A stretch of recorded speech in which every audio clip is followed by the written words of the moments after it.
By all accounts, America should be a paradise.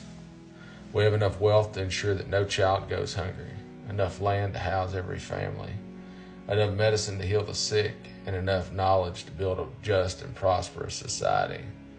But as history shows, having enough and doing enough are entirely different things.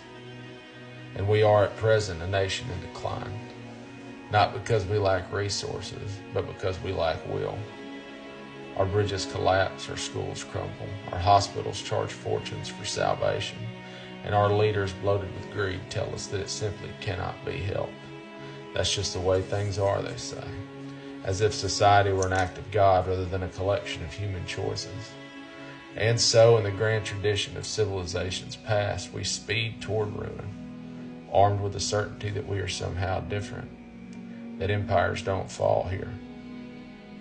And we tell ourselves that we are a beacon of democracy, though fewer and fewer can afford to vote. We preach freedom while our prisons swell with poor. We extol our moral virtue, all the while the powerful grow fat on suffering and the righteous scream into the void. We have never truly been the light we claim to be. Not when we slaughtered the native inhabitants of this land, not when we built our wealth on the backs of enslaved labor, and not when we told the poor to pull themselves up by their bootstraps while cutting their hands off. But do not despair, for there is hope in this wretched moment. There is hope, though it must be wrestled from the jaws of complacency. A great many people still believe in the promise of America, even if America itself has never lived up to it. These are the ones who fight, but not for the preservation of the present right, but for the future we were always capable of creating. They see the high water mark of our past wealth and know that the real measure of a nation is not how much gold it hoards, but how well it tends to its people. Money has always been the great god of America, a cruel deity that demands endless suffering in exchange for privilege, and yet we have never been more aware of the absurdity of its rule. We have never been closer to breaking free.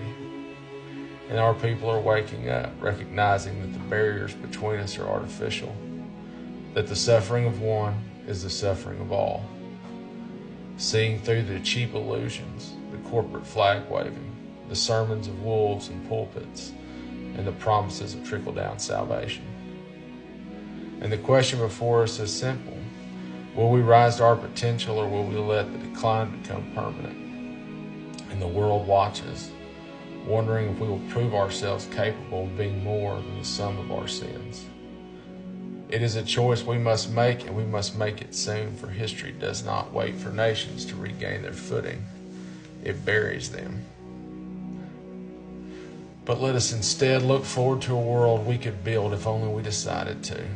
A world where medicine is not a privilege, where children learn without fear, where the hungry are fed and the sick are healed, because that is simply what decent people do. A world where we do not fear each other, we do not hide behind borders and dogmas and imaginary lines of division.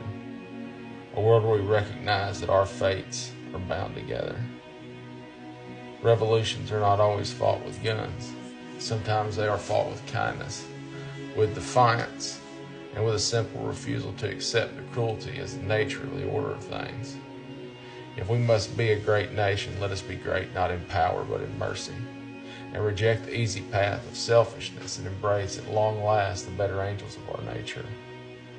And while the hour is late, the fight is not yet lost, and the high water mark may be behind us, but the tide can always rise again.